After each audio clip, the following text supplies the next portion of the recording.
Chapter 11 Beowulf and the Creatures of Denmark. The Beowulf poem survives in a single manuscript copy that was made in ca. AD 1000. Moreover, this manuscript is often stated by modern critics to be a copy of the mid-8th century Anglo-Saxon, i.e. Old English original, now lost. This original is in turn described as an essentially Christian poem, yet the continually repeated assertion of the supposedly Christian origins of the poem not only contributes towards a serious misunderstanding of the poem's nature and purpose, but notably fails to take into account the following facts. Firstly, there are no allusions whatever in the poem to any event, person, or teaching of the New Testament. This is in sharp contrast to other Anglo-Saxon poems, The Dream of the Rood, and so on, that certainly are Christian in sentiment. There are definite allusions to certain facts and personages contained in the Old Testament, namely to God, the creation, to Abel, and to Cain, but these are no more than those same historical allusions that are to be met with in the other pre-Christian Anglo-Saxon genealogies and records that we have already studied in chapter 7 of this book. Like those records, and whilst likewise showing a most interesting historical knowledge of certain events and personages that also appear in the Genesis record, the Beowulf poem clearly predates any knowledge among the Anglo-Saxons of Christianity per se. In view of this, it is hardly surprising to find that the sentiments of the poem are strongly pagan, extolling the highly questionable virtues of vengeance, the accumulation of plunder, and the boasting of and reliance upon human strength and prowess. Allusions are also made to blatantly pagan oaths, sacrifices, sentiments, and forms of burial. But there are certainly no exclusively Christian sentiments expressed anywhere in its 3,182 lines of text. Nowhere in the poem is any reference made to the British Isles or to any British or English king, personage, or historical event. This is simply because this epic poem predates the migration of the Saxons to these isles. And what are we to make of the following passage? Fortham Alpha was Gotham, and Gotham Garkesine man wide Gerworthode wisdom hallowed Ethel sin Thonan Emmer walk Halathun to Hepbe, which Alexander, see bibliography, translates thus. So it was that Offa, the king of the continental Angles, brave with the spear, was broken of abroad for his wars and his gifts. He governed with wisdom the land of his birth. To him was born Amor, helper of the heroes. The Offa, who is mentioned here, was the pre-migration ancestor of his 8th century namesake, King Offa of America, AD 757 to 796. Whom we have already met along with this same ancestor in the early Saxon genealogies. We have also met Eomar in the same genealogies, where his name is rendered Eomer and where he is, strictly speaking, the grandson and not the son of Offa. These ancient genealogies were clearly fresh in the mind of the writer of Beowulf, which again tells us something of the times in which the poem was composed. There is, moreover, no sycophantic dedication of a poem to any Christian Anglo-Saxon English king, not even to the King Offa, whose ancestor is immortalized in the poem and under whose auspices some modern scholars suggest the poem was written. Many other scholars would plump for an even later date for the poem, yet the characters in the poem can be historically dated to the late 5th and 6th centuries, years that long preceded the adoption of Christianity by the Saxons. In other words, the poem belongs very firmly indeed to the pagan times which it describes. A detailed study of the historical characters contained in the Beowulf epic and their relationships to each other is set out in Appendix 9. But to briefly summarize here, Beowulf, the character in whose honor the poem was written, was no mythical figure. His place is firmly set in history. He was born the son of Ecgtheow in AD 495. At the age of 7, in AD 502, he was brought to the court of Herethel, his maternal grandfather, AD 445 to 503, who was then king of the Gettingas, a tribe who inhabited what is today southern Sweden and whose eponymous founder, Geat, was also appears in the early genealogy, see Chapter 7. After an uncompromising and feckless youth, during which years were fought the Geatish-Swedish Wars, in particular the Battle of Ravenswood, in the year AD 510. Beowulf undertook his celebrated journey to Denmark to visit Hrothgar, king of the Danes. This was in AD 515, Beowulf's 20th year. This was also the year of his slaying the monster Grendel, which we shall examine shortly. 6 years later, in AD 521, Beowulf's uncle, King Hygelac, was slain. Hygelac himself is known to have lived from AD 475 to 521, having come to the throne of the Geatingas in AD 503, the year of his father Rethel's death. He is independently mentioned in Gregory of Tours' Historia Francorum, where his name is rendered Cloquelacius. There, and in other Latin Frankish sources, he is described as a Danish king, not a Geat. But this is the same mistake that our own English chroniclers made when they included even the Norwegian Vikings under the generic name of Danes. The Liber Monstrorum, however, did correctly allude to him as Rex Getarum, king of the Geats. Saxo also mentions him as the Hugelatus, who destroyed the Swedish chief Homothus. Homothus, in turn, is the same as the Inmund, who is depicted in line 2612 of the Beowulf poem. On Hygelac's death, Beowulf declined the offer to succeed his uncle to the throne of the Geatingas, choosing instead to act as guardian to Hygelac's son, Prince Herdred, during the years of Herdred's minority. Herdred lived from AD 511 to 533. He was therefore in his 10th year when he became king. Herdred, however, was killed by the Swedes in AD 533 for giving shelter to the Swedish king's nephews, see Appendix 9. And it was in this year that Beowulf took over the reins of kingship. Beowulf went on to rule his people in peace for 50 years, dying at some 88 years of age in the year AD 583. The manner of his death, though, is particularly relevant to our study, as we shall see. But first, we must dispel one particular and erroneous notion that has bedeviled studies in this field for years. Since the poem's rediscovery in the early 18th century, although it was brought to the more general attention of scholars in the year 1815 when it was first printed, scholars have insisted on depicting the creatures in their translations of the poems as trolls. The monster Grendel, it is said, was a troll, and the female, who was assumed by the Danes to have been his mother, is likewise called by modern translators a troll wife. The word troll is of Nordic origin, and in the fairy tales of Northern Europe, it is supposed to have been a human-like, mischievous, and hairy dwarf who swaps troll children for human children in the middle of the night.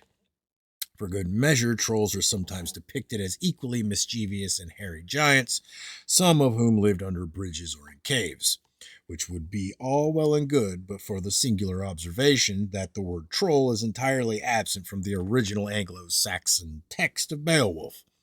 The poem is full of expressions that we would call zoological terms, and these relate to all kinds of creatures, but none of them having anything whatever to do with dwarves, giants, trolls, or fairies, mischievous or otherwise. And whilst we are on the subject, the monster Grendel preyed on the Danes for 12 long years, AD 503 to 515. Are we seriously to believe that these Danish Viking, whose berserker warriors struck such fear into the hearts of their neighbors, were themselves for 12 long years rendered helpless with terror by a hairy dwarf, even a giant one? For that is what certain of today's mistranslations of the poem would have us believe. By the time of his slaying the monster Grendel in AD 515, Beowulf himself had already become something of a seasoned hunter of large reptilian monsters. He was renowned amongst the Danes at Hrothgar's court for having cleared the local sea lanes of monstrous animals whose predatory natures had been making life hazardous for the open boats of the Vikings. Fortunately, the Anglo-Saxon poem, written in pure celebration of his heroicism, has preserved for us not only the physical descriptions of some of the monsters that Beowulf encountered, but even the names under which certain species of these animals were known to the Saxons and Danes. However, in order to understand exactly what it is that we are reading when we examine these names, we must appreciate the nature of the Anglo-Saxon language. The Anglo-Saxons, like the modern Germans and Dutch, had a very simple method of word construction, and their names for everyday objects can sometimes sound amusing to our modern English ears when translated literally. A body, for example, was simply a bone house, Bahnhof, and a joint, a bone lock, Bahnlocke. When Beowulf speaks to his Danish interrogator, he is said quite literally to have unlocked his word hoard.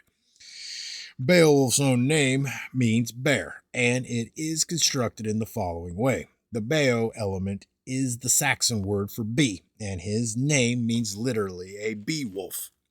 The bear has a dog-like face and was seen by those who wisely kept their distance to apparently be eaten by bees when it raided their hives for honey. So they simply called the bear a bee wolf. Likewise, the sun was called Worundlecandle, lit, the world candle. It was thus an intensely literal but at the same time highly poetic language possessing great and ambiguous powers of description. The slaying of Grendel is the most famous of Beowulf's encounters with monsters, of course, and we shall come to look closely at this animal's physical description as it was given in the Beowulf epic. But in Grendel's lair, a large swampy lake, there lived other reptilian species that were collectively known by the Saxons as wormsins, like Wormkind, or a race of monsters and serpents, wormsins. Okay. The word serpent in those days meant something rather more than a snake. Beowulf and his men came across them as they were tracking the female of Grendel's species back to her lair after she had killed and eaten King Hrothgar's minister, Asair, whose half-eaten head was found on the cliff top overlooking the lake. Amongst them were creatures that were known to the Saxons and Danes as giant Sadraken, sea drakes, or sea dragons, and these were seen from the cliff top suddenly swerving through the deep waters of the lake.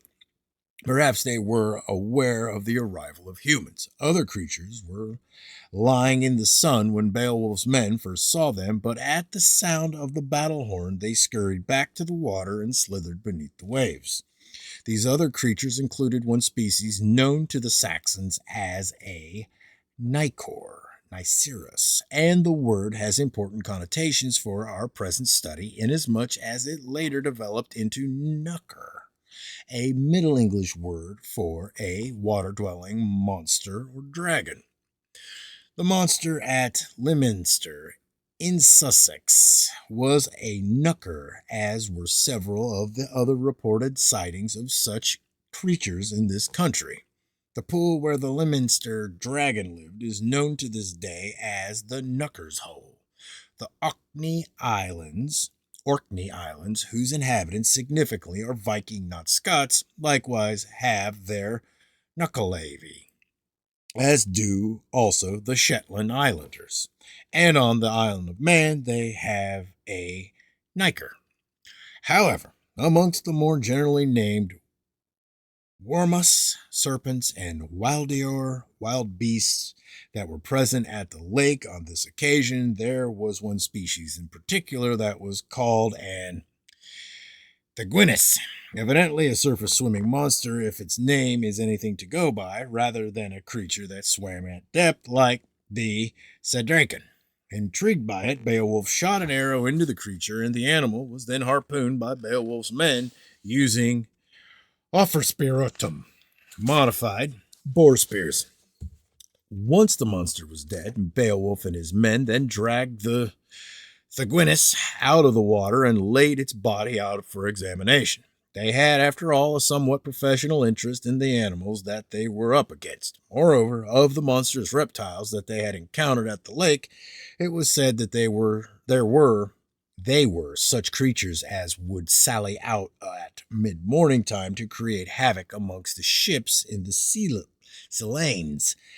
And one particular success of Beowulf's, as we have already seen, was clearing the narrow sea lanes between Denmark and Sweden of certain monsters, which he called Merfixa and Niceris.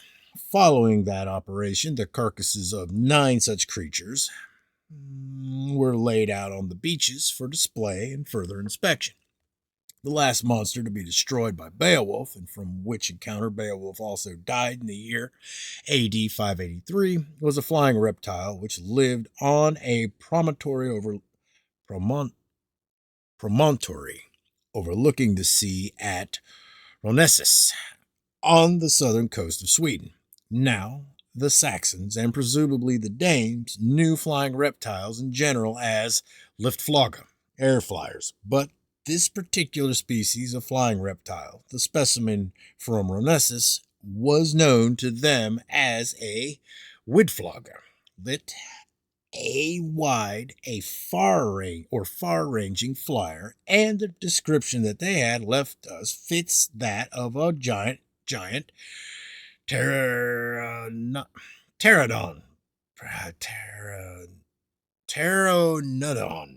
Okay, interestingly, I don't like these words. I don't like them. Probably will never get used to them. But whatever.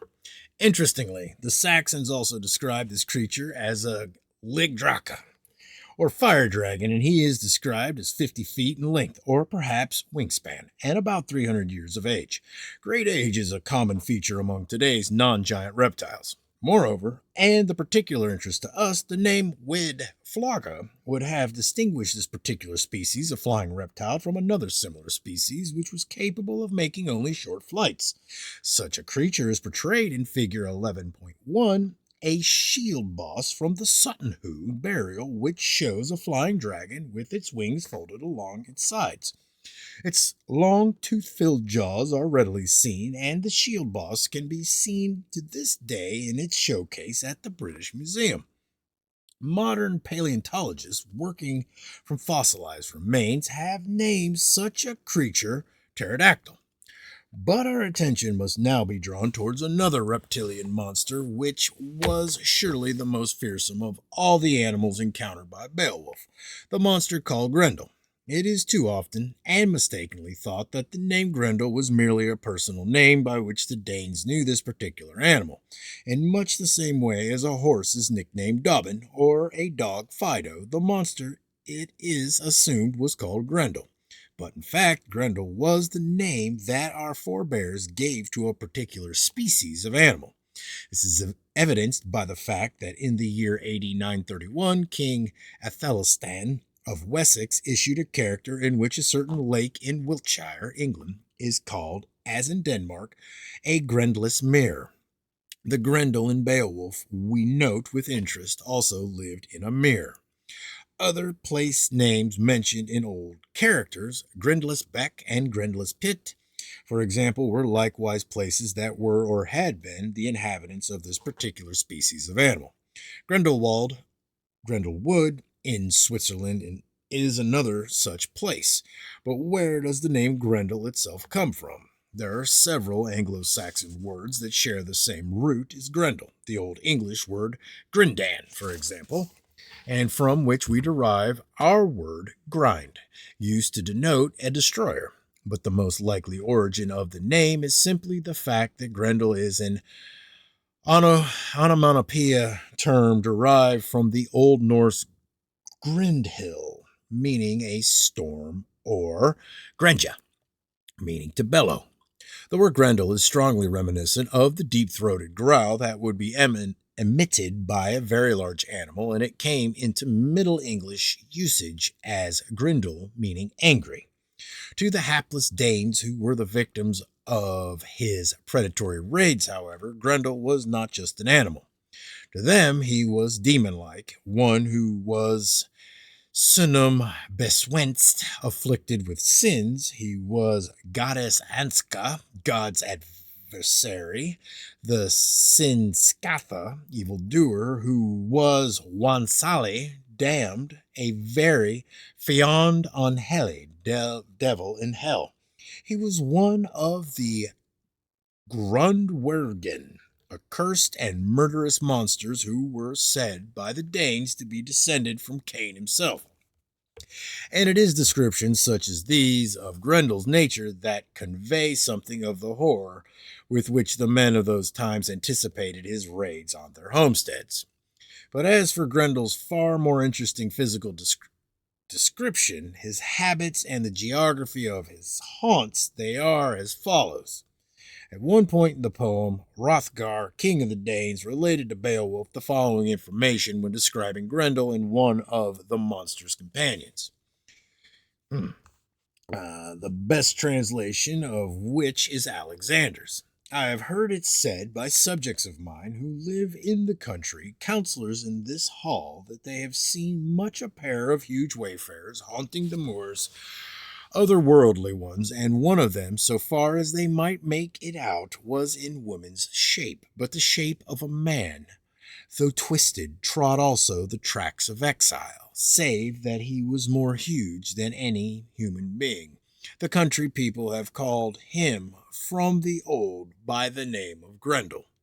The key words from this passage, and from which we gain important information concerning the physical appearance of Grendel, are Idis unlisnes, when referring to the female monster, and where's wastemum, when referring to the male. Those Danes who had seen the monsters thought that the female was the older of the two and supposed that she was Grendel's mother. She may have been, but what exactly do the descriptive terms tell us that is of such importance? Simply this, that the female was in the shape of a woman, Idis on lisness, and the male was in the shape of a man, where's wastumum, though twisted.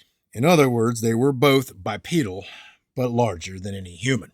Further important detail is added elsewhere in the poem concerning Grendel's appearance, especially when the monster attacked the Danes for what was to prove the last time. In lines 815 through 8, we are told in the most graphic detail how Beowulf inflicted a fatal injury on the monster by holding the creature in an arm lock, which he then twisted. Rythen, line 964. The poem then goes on to tell us that, and I don't know what language that was, which may be translated thus: searing pain seized the terrifying ugly one as a gaping wound appeared in his shoulder. The sinews snapped and the arm joint burst asunder. For 12 years, the Danes had themselves attempted to kill Grendel with conventional weapons, knives, swords, arrows, and the like. Yet his impenetrable hide had defied them all, and Grendel was able to attack the Danes with impunity. Beowulf considered all this and decided that the only way to tackle the monster was to get to grips with him at close quarters. The monster's forelimbs, which the Saxons called eorms, arms, and which some translate as claws, were small and comparatively puny. They were the monster's one weak spot, and Beowulf went straight for them. He was already renowned for his prodigious strength and grip, and he used this to literally tear off one of Grendel's weak small arms. Grendel, however, is also described in line 2079 of the poem as a mothbona, i.e., one who slays with his mouth or jaws, and the speed with which he was able to devour his human prey tells us something of the size of his jaws and teeth.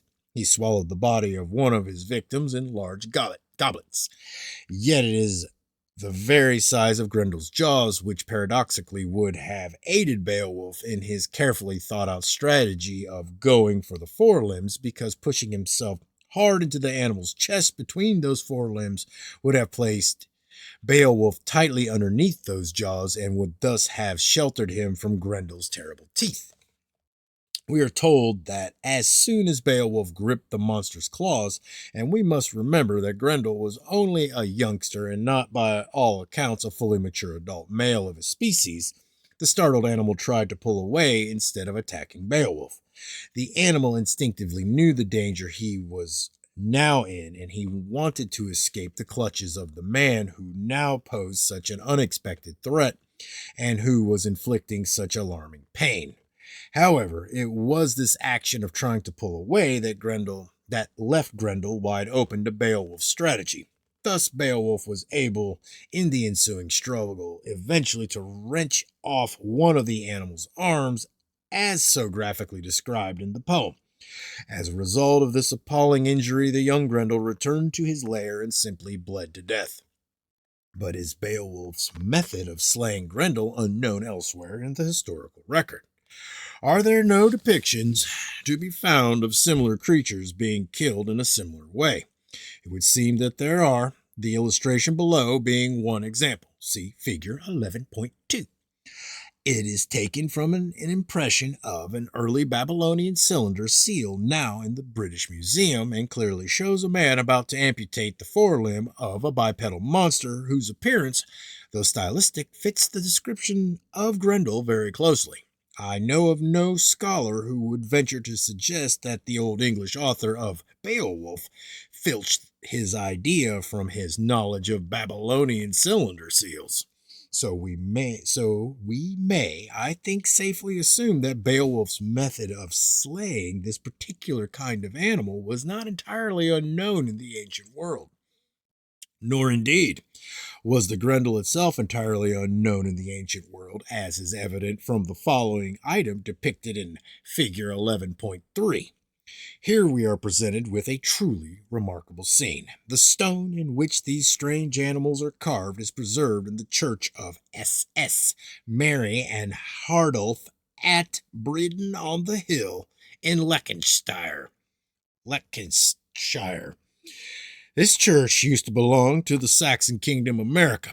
The stone itself is part of a larger frieze in which are depicted various birds and humans, all of them readily recognizable. But what are these strange creatures represented here? They are like nothing that survives today in England, yet they are depicted as vividly as the other creatures.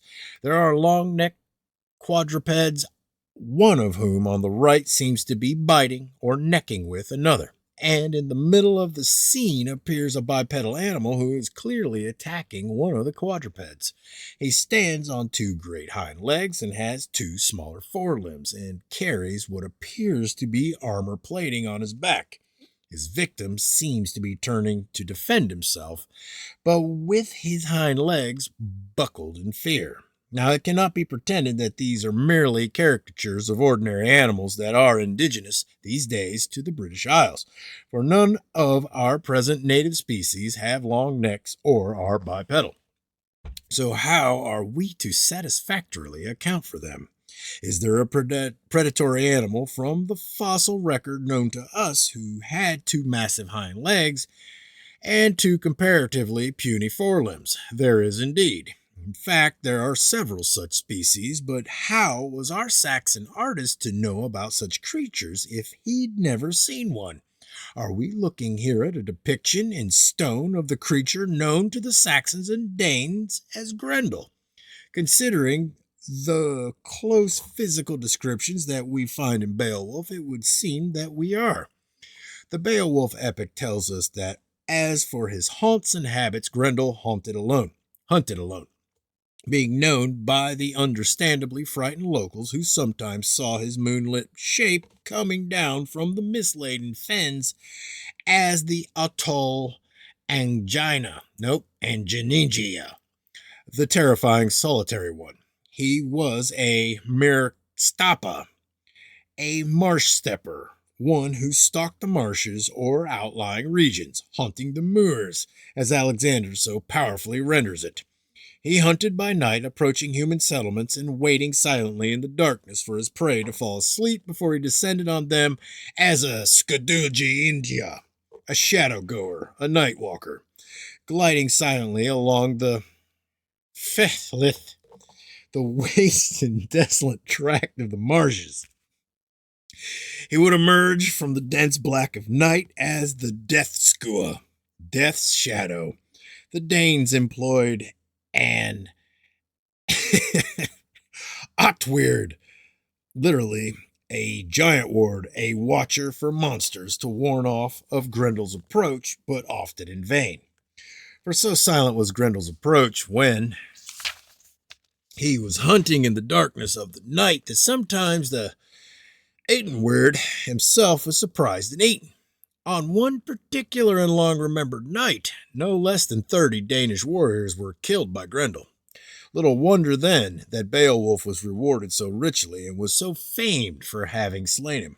In all, a comprehensive and somewhat horrifying picture of Grendel emerges from the pages of Beowulf, and I doubt that the reader needs to be guided by me as to which particular species of predatory dinosaur or the details of his physical description fit best.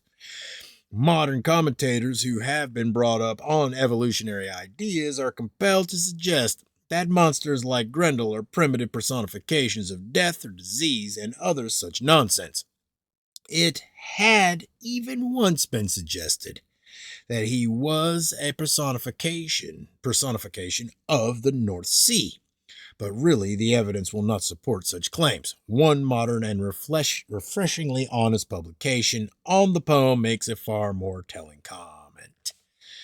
In spite of allusions to the devil and abstract concepts of evil, the monsters are very tangible creatures in Beowulf. They have no supernatural tricks other than exceptional strength, and they are vulnerable and mortal. The early medieval audience would have accepted these monsters, not as symbols of plague or war, for such creatures were a definite reality. And I am sorry I butchered the bejesus out of that.